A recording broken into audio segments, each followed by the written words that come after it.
ಒಂದು ಗುಂಡಿಯಿಂದ ಹೊರತೆಗೆದ ಕಬ್ಬಿಣದ ಪೆಟ್ಟಿಗೆಯಲ್ಲಿ ತುಂಬಾ ಚಿನ್ನಾಭರಣಗಳು ಮತ್ತು ಚಿನ್ನದ ವಿಗ್ರಹಗಳು ಪತ್ತೆಯಾಗಿವೆ. ಇದನ್ನ ಎರಡನೇ ಮಹಾಯುದ್ಧದ ವೇಳೆ ಸೈನಿಕರು ಬಚ್ಚಿಟ್ಟಿದ್ದಾರೆ ಎಂದು ಹೇಳಲಾಗ್ತಿದೆ. ಸಾಮಾಜಿಕ ಜಾಲತಾಣದಲ್ಲಿ ಹಲವು ನಿಧಿ ಶೋಧನೆ ಮಾಡಿದಂತಹ ವಿಡಿಯೋಗಳನ್ನ ನೋಡಿದ್ರೆ ಇದು ನಮಗೆ ಸಿಗಬಾರದೆ ಎಂದು ಕೈ ಹಿಸುಕಿಕೊಂಡು ಕೊರಗುವುದು ಸಹಜ. ಆದ್ರೆ ನಿಧಿ ಶೋಧಕರು ಜೀವನ ಪೂರ್ತಿ ಇದೇ ಕೆಲಸಕ್ಕೆ ತಮ್ಮನ್ನ ಅರ್ಪಿಸಿಕೊಂಡಿರ್ತಾರೆ. ಆದ್ರೆ ಇದೀಗ ಸಾಮಾಜಿಕ ಜಾಲತಾಣದಲ್ಲಿ ವೈರಲ್ ಆಗಿರುವ ವಿಡಿಯೋದಲ್ಲಿ ಗುಂಡಿಯೊಂದರಲ್ಲಿ ಹಳೆಯ ಕಬ್ಬಿಣದ ಪೆಟ್ಟಿಗೆ ಸಿಕ್ಕಿದ್ದು ಅದರಲ್ಲಿ ಚಿನ್ನದ ನಾಣ್ಯಗಳು ಹಾಗೂ ದೇವರ ವಿಗ್ರಹಗಳು ಸಿಕ್ಕಿವೆ. ಇದು ಎರಡನೇ ಜಾಗತಿಕ ಮಹಾಯುದ್ಧದಲ್ಲಿ ಸೈನಿಕರು ಬಚ್ಚಿಟ್ಟಿರಬಹುದು ಎಂದು ಹೇಳಲಾಗಿದೆ. ಆದ್ರೆ ಈ ವಿಡಿಯೋದ ಬಗ್ಗೆ ಹಲವರು ಇದು ನಕಲಿ ವಿಡಿಯೋ ಎಂದು ಕಾಮೆಂಟ್ ಮಾಡಿದ್ದಾರೆ.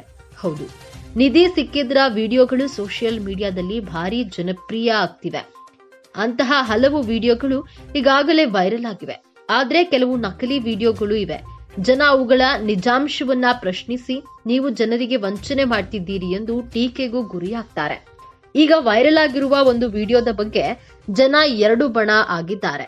ಒಬ್ಬರು ನಿಜವಾದ ನಿಧಿ ಸಿಕ್ಕಿದೆ ಅಂದ್ರೆ ಇನ್ನು ಕೆಲವರು ಇದು ಫೇಕ್ ಎಂದು ಜಗಳ ಆರಂಭಿಸಿದ್ದಾರೆ.